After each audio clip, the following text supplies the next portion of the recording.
بسم اللہ الرحمن الرحیم۔ السلام علیکم۔ صحیح حدیث کے الفاظ آپ کے سامنے پیش کرتے ہیں۔ ایک بندہ سویا اٹھا ہے، یعنی کروٹ لی، بیدار ہو گیا۔ اب اس بیداری کے عالم میں اگر وہ یہ کلمات پڑھ کر اللہ تعالیٰ سے جو بھی دعا مانگے، رسول اکرم صلی اللہ علیہ وآلہ وسلم کا فرمان ہے کہ اللہ تعالیٰ اس کی وہ دعا فوراً قبول فرما لیتے ہیں۔ وہ کلمات کون سے ہیں؟ آئیے ہم آپ کو بتاتے ہیں۔ اس وظیفے کو غور سے سنیے گا۔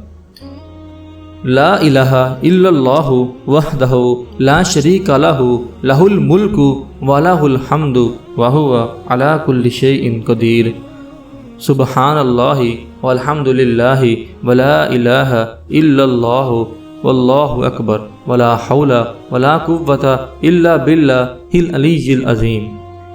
صحیح حدیث میں موجود ہے کہ جو بندہ یہ کلمات جب رات کو آنکھ کھلے یا رفع حاجت کے لیے بیدار ہو تب یہ کلمات پڑھے تو جو بھی دعا کرے گا اللہ پاک فوراً قبول فرما لیں گے۔